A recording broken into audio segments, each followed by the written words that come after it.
Well, Happy New Year and welcome to another edition of LNTV. 2019 Democratic presidential wannabe moments that point to 2020 disaster. That's the headline of an article by our political columnist Joe Schaefer heading into this new year on LibertyNation.com. And Joe joins us to explain and provide the details. Welcome again, Joe. Thanks for having me, Tim. Happy New Year. You as well. So let's go through what you consider defining moments of a process that so far has produced much in the way of extreme proposals like the Green New Deal, but little in the way of a candidate who's actually emerged as an unquestioned leader in the field with the first contest in Iowa just a month away. Number one on your list, raise your hands. Yeah, I mean, this was right out of the gate, the first debate in Miami. It was the second night. You had some of the big names who are still in the race, Joe Biden, Bernie Sanders, and Pete Buttigieg. And Savannah Guthrie of NBC News asked all 10 people on the stage, like school children, raise your hands if you're for giving illegal immigrants health care coverage with U.S. taxpayer money. All 10 of them raised their hands like lemmings. That was a sign right there that the progressive agenda is driving the bus here. It's not the individual candidates. This is going to be a radical primary race, and we've seen that pretty much nonstop since. Well, I got the moment in my mind as the one where Democrats may have lost the election right there, simply by supporting taxpayer-funded health care for illegal immigrants unanimously. So it can be shown no matter who the candidate is, that will be a visual that the Trump campaign will use. But number two on your list may have been even more damaging. We are going to take your guns.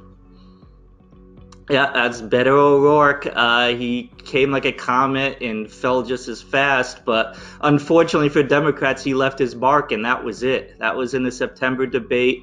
He thought that was a good way to just resuscitate. It was already a flagging campaign.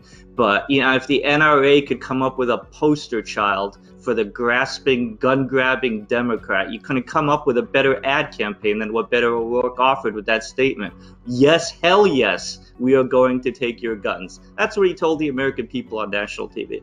And again, Joe, this is something that's going to be used by the Trump campaign, even though Beto O'Rourke has long since plummeted headfirst off the cliff as a candidate. But let's move to number three on your list of defining moments of the last year that could spell disaster for this year, 2020. Number three is transgender kid asks question on national TV. Yeah, I thought that was a big one. Just again, underlying who is calling the shots in this Democratic field, and it is not the candidates. If you are Elizabeth Warren's campaign manager, and they have a lot of agency in these, this was a CNN nationally televised town hall. They have a lot of say in what gets asked and what doesn't. They don't want their candidates embarrassed. You do not allow that question to be asked of your candidate if you're trying to win a general election in 2020. So having a 9-year-old transgender child being used as a political prop like that, and Elizabeth Warren looking just awkward and with her manic energy, just going along with that. It was the most cringe-inducing television for someone in heartland America to watch. It's basically the Democrats saying, we don't care about you people. We don't want your votes.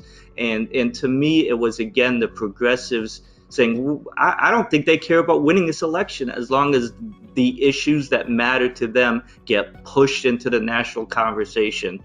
So for the candidates, I mean, that's just a disaster. Absolute disaster. You cannot let that question be asked if you're running a serious campaign.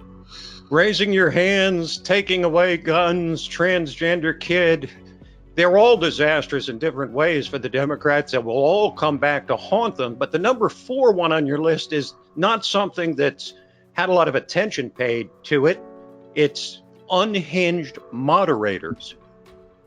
Yeah, this is the DNC basically sabotaging their own pool of candidates because, they have the call on this. Why would you want Jorge Ramos, a Hispanic open borders radical, basically browbeating the candidates on their loyalty to illegal immigration and massive open borders, which is what he did for a whole debate. And then you had earlier Don Lemon, CNN, asking his predictable, racially obsessed questions, which did nothing to further the debate, nothing to reach out to Americans on the issues they care about.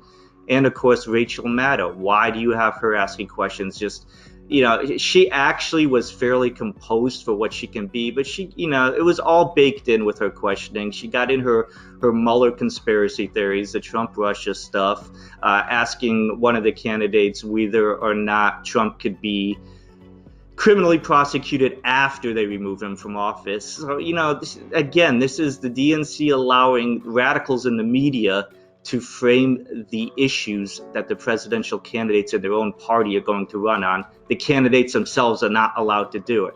And Trump is just sitting back and absolutely loving it.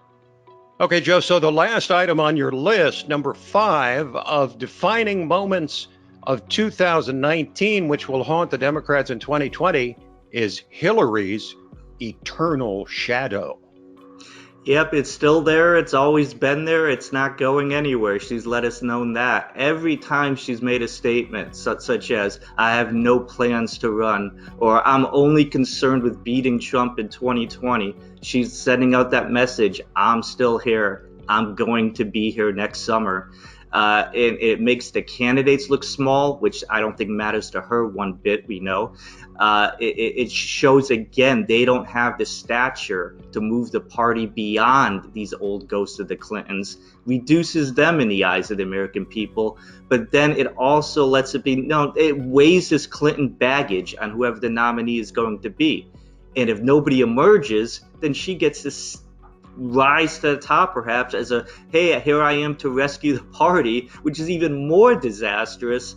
Any event, she's not going anywhere, and Trump wouldn't have it any other way. If you're President Trump in the White House, you're saying, please, Hillary, keep talking, please getting involved, keep getting involved, keep hovering over this field of candidates, and that's what she's been doing. You would think a party with any kind of disciplined leadership would simply instruct Hillary to please leave the stage and stay off it. But instead, she keeps coming back like a bad reminder, like a bad nightmare for Democrats of 2016. So, Joe, we'll be talking a whole lot this year. We're starting today, beginning of a new year. Thanks for joining us. Thank you, Tim. Hi, folks. Lisa K. Donner here, editor-in-chief of LibertyNation.com. We hope you enjoyed watching this video, maybe even learned a thing or two. If so, please take a moment and subscribe to our YouTube channel right down there in the corner. Thanks so much.